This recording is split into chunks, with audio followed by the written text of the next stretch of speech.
আমরা সূর্যোদয় দেখব বলে ঘুম থেকে তাড়াতাড়ি উঠে পড়েছিলাম 5টার মধ্যে। আর তারপর আমরা চলে গেছিলাম সমুদ্রে।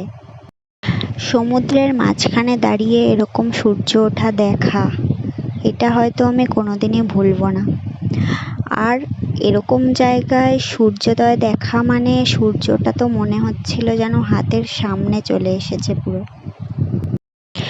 এরকম দৃশ্য দেখার পর মনটা এতটাই শান্ত হয়ে যায়, ঠিক পুরো সমুদ্রের মতো। এখান থেকে দেখলাম কিছু জেলে যাচ্ছিল জাল নিয়ে, কত সুন্দরভাবে জালটাকে নিয়ে যাচ্ছে দেখো মাছ ধরার জন্য। সূর্যটা মনে হলো কত তাড়াতাড়ি উঠে গেল। আর তারপর আমি থাকতে পারছিলাম না, কতক্ষণ আমি সমুদ্রের জলে পাটা ভেজাবো। তো তারপর কিছুক্ষণ ঘুরে ঘুরে দেখছিলাম, জলটা অনেকটা দূরে চলে গেছিল। আর তারপর আমরা দুজনে সমুদ্রে যাচ্ছিলাম জলে পা ভেজাতে। আর দেখো আমি দাঁড়িয়েছিলাম, জলটা এসে আমার পা ভিজিয়ে দিয়ে চলে যাচ্ছিল।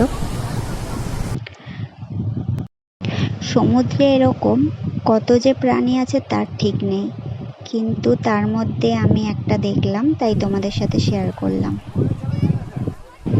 সমুদ্রটা যতটা শান্ত ঠিক ততটাই রাগী আর জেদি। দেখো কি সুন্দর জলটা আস্তে আস্তে এসে পাথরের ওপর আছড়ে পড়ছে।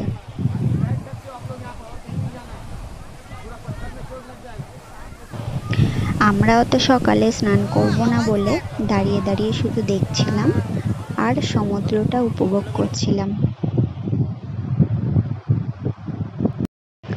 এত মানুষের ভিড়ে সমুদ্রটা যেমন একা, সবাই আসে আবার চলে যায়, সেরকম মানুষও তো সবার মাঝখানে একাই।